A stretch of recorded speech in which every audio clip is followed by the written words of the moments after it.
One of the trustees worked for me, Mrs. Belcher. Since Ms. Belcher worked for me, I was told to fire Ms. Belcher in order to get my business open. I refused. I refused to fire Ms. Belcher to keep in order to get my business. What is in the name of the Father? Okay, as it relates to transparency, when I say every trustee up here get a warrant list, and they also get my viewpoint. So if it's not printed on paper, it's on my viewpoint. And then normally when they come to a board meeting, we print the whole entire package out for them. So when people get to saying about transparency, we do have that. And as it relates to want to know more information, they have committee meetings. Their job as trustees is to have committee meetings and invite the public out. My job as mayor is to govern.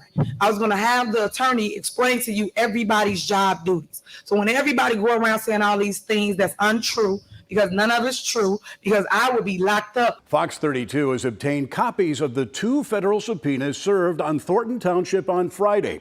And there are 2 big takeaways. Tiffany Henyard is clearly a target of the criminal investigation, and that investigation is growing. Let me address something. When it relates to crime and safety,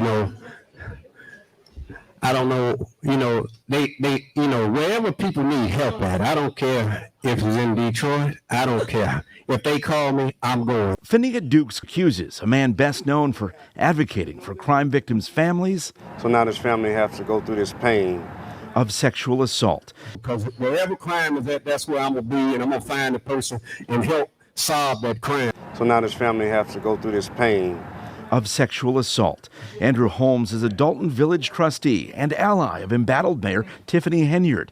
Dukes was Henyard's assistant at the time. She said the mayor brought her, Holmes, and an entourage of a dozen people to Las Vegas last May to attend an economic development conference. On the last night, Dukes said she was relieved when Holmes agreed to go out with her on the Strip to celebrate her birthday. Because I would be locked up, but people sometimes believe the hype or drink the Kool-Aid. So I'm just here to tell you that I do my job and I do it well. And people get mad because they're not used to someone young and aggressive and want really change for Dalton. The ongoing saga in Dalton now spilling over into the fire department. But when the mayor first started to run in 2021, we did endorse her. And then everything went sideways. Adam Farrick has been a firefighter in the village for 10 years. He's also union rep for Local 3766. We have a ton of concerns. Most revolve around financial issues. These are some of the grievances the union has filed against the village. Farrick claims many of the village's 21 firefighters don't want to speak out for fear of retaliation. And there's always that scare of retaliation of what's going to happen if we don't beat to their drum. Farrick claims money taken out of their checks for a retirement plan not going where it should. I pick the amount that I would like with taken out of my check, and then that money is supposed to go to Nationwide. It has not been happening. Because when I grew up in Dalton, Dalton was majority white. When we came to Dalton, my friends were Susan and Heather that lived on both sides. We had green carpet and wallpaper in my house. I'm booted and rooted here. I keep telling people what it is and why I go so hard for this community, because I literally watch it go from majority white to majority black. And when it went that way, I saw the shift and the change in the resources of why we came to Dalton. My parents to this day still live here. My brother, my sister, my entire family lives in this community. So I wouldn't dare let anybody take something from me that I earned. I earned where I'm sitting now, and I plan to stay here, guys. So get ready for the ride. One of the trustees worked for me, Mrs. Belcher. Since Ms. Belcher worked for me, I was told to fire Ms. Belcher in order to get my business open. I refused. I refused to fire Ms. Belcher to keep in order to get my business.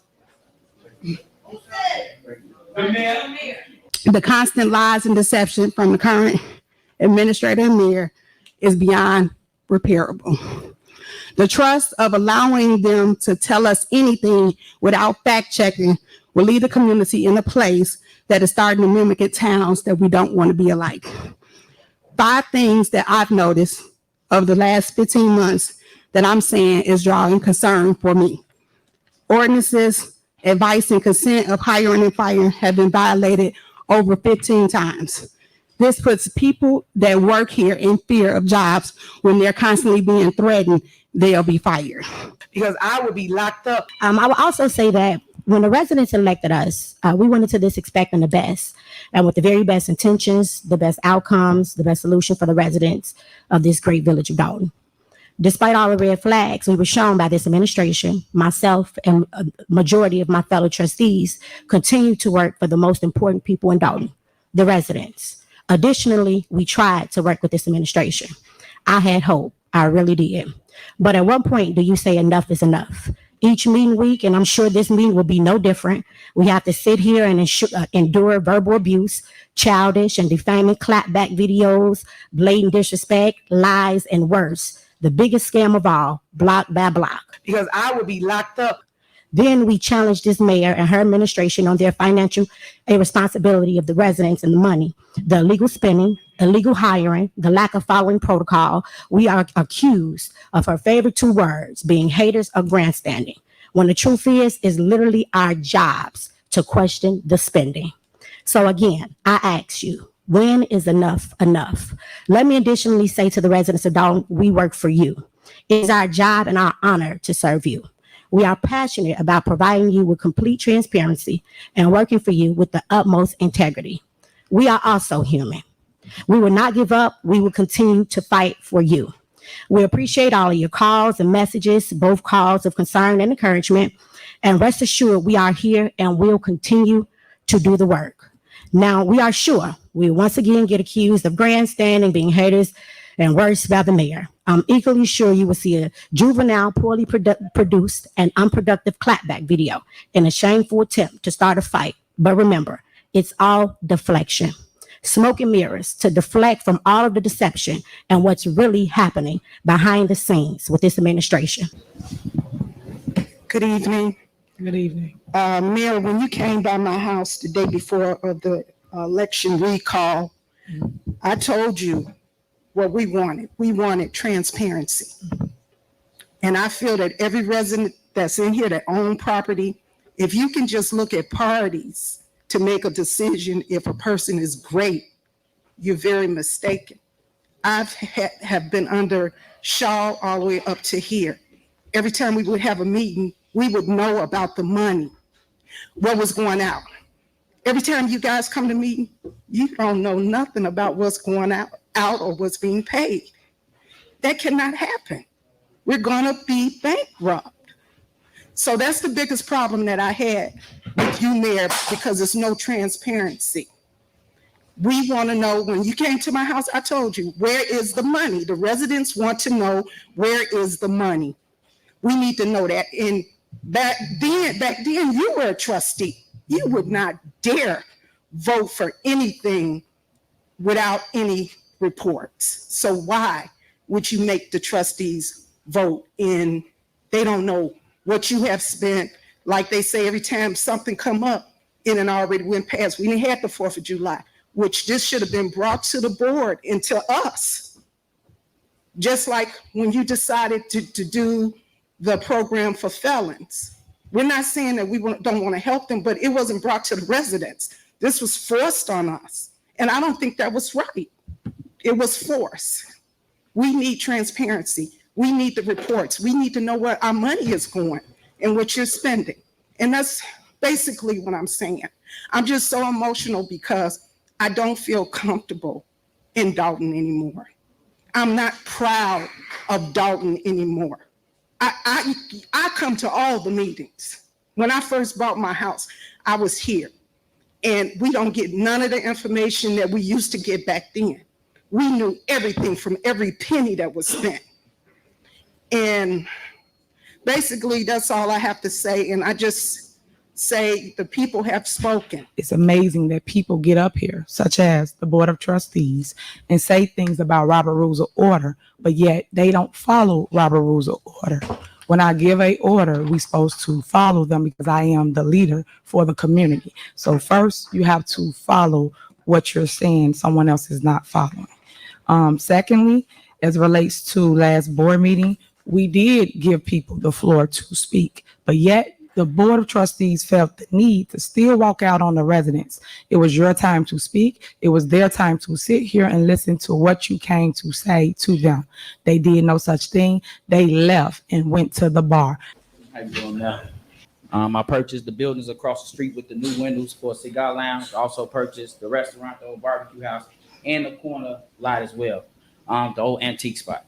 My plan was to put a cigar lounge there. That's where we started the rehab. I'm $600,000 in, and we paid our taxes in Active Village for no fines, not a dime.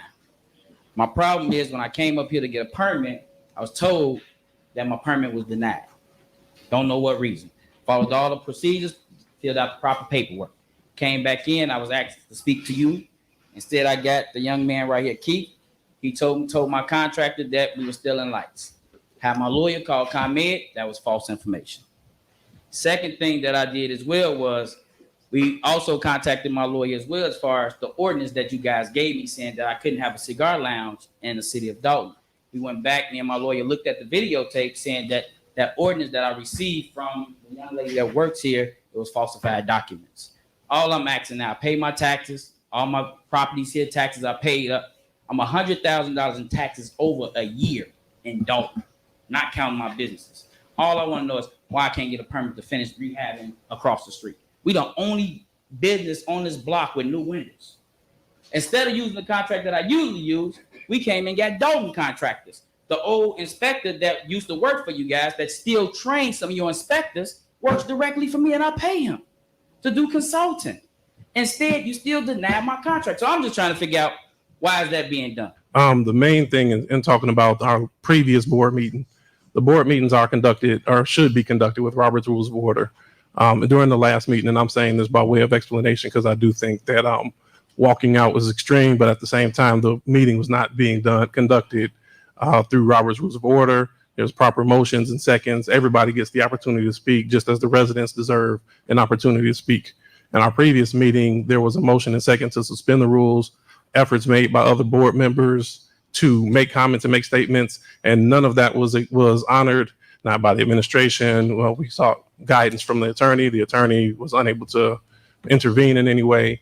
So my thinking is, if nobody else can talk, why are we up here? We're supposed to be here as a representation to watch the money and make sure things are moving forward.